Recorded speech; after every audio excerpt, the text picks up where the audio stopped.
We both eradicate people.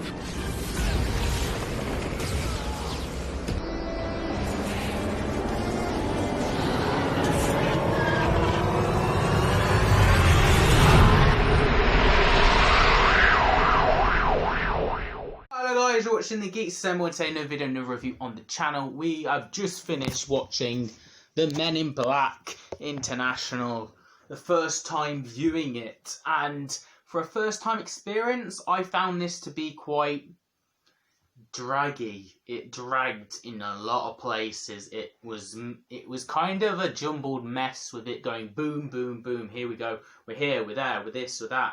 Oh look at these aliens, look at these aliens, look at these aliens, you know.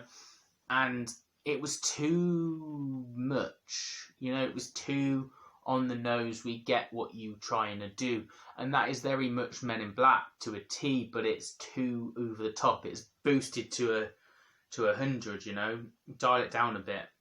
There's too much going on with some certain scenes, and it's just a bit, it loses you sometimes as well. I love the cheeky references to the stick creatures. I love them. They're funny. And they weren't even in it that much. And then we got the dog as well, the talking dog, which I'm like, yes. Woo!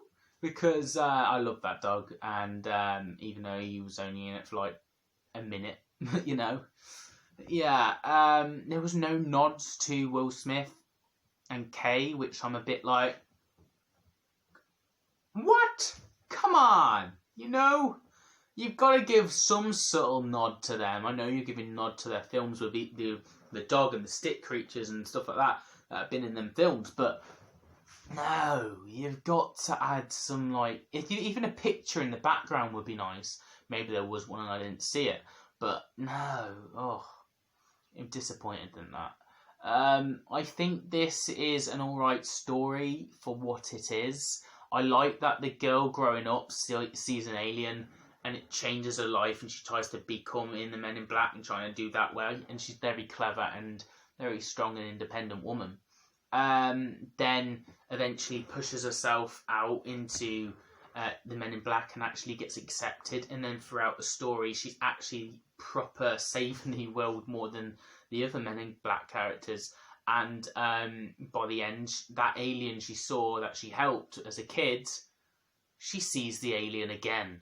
And I love that. I think that's brilliant, you know. And the alien actually helps out at the end.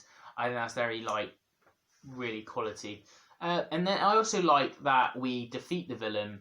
We think we defeat the villain. And actually the story's continuing on, like, a good 20 to 30 minutes after that. And you're like, oh, is that it? The film's done now? Okay. And they're like, no, that we defeat them way too easily. We need to... We reverse our steps here and we learn that there's actually a bigger picture. And I like that the main Man in Black character that trained Thor's character, I'm going to call him Thor because Chris Hemsworth, I'm just calling him Thor because he is Thor always.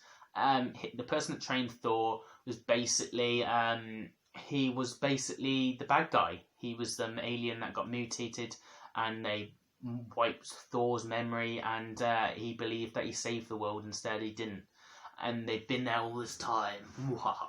There at the right time, she's learnt about her training. This girl that's grown up in the Men in Black scenario, and she managed to destroy and save the day. And that's really the end of the film. However, we've got stuff in between this. There's this woman that's got loads of arms. Cool. Awesome. There's a load of geeky aliens. There's nightclubs. There's all sorts. Typical Men in Black stuff, but it's missing something for me, which I'm not particularly, can't put my nose on, or my finger on, or whatever this word is. But I tell you what I do love, and you cannot not mention this. Thor picks up the hammer that looks like a mini version of his actual hammer for Marvel. That's so a subtle nod, which I loved. It's got to have been a nod. It couldn't have been anything else. He grabbed a hammer, threw it at it, and the villain just catched it and was like, that's a very good catch. And then, boom, boom. No, he didn't pick it up, but you know. That was brilliant. I love that little subtle nod. Yeah. What would I give this story out of 10? 5 out of 10. It's an average. It's Men in Black, but there's something missing about it. The characters are, the story's all jumbled up mess, really. The only thing that saves this and makes it an average, because 5's normally an average, the subtle nods and the characters. I liked the girl and I liked Thor because they're brilliant actors and they're pretty cool characters. But other than that, the villain's weak, the story's a jumbled mess, and I'm just not a fan of it. It was quite boring and dragged. So, a whimper to end the trilogy on, I'm afraid, but that's that. That's my thoughts and my opinions, guys. I'll be very interested to find out yours down below. Give this video a thumbs up if you enjoyed the video. But remember, we do Back to the Future, Marvel, Star Wars, Doctor Who, DC. We do all sorts. This channel really is for everyone, so you might as well subscribe. And as always, I'll see you guys on a new video very soon. Have a nice day.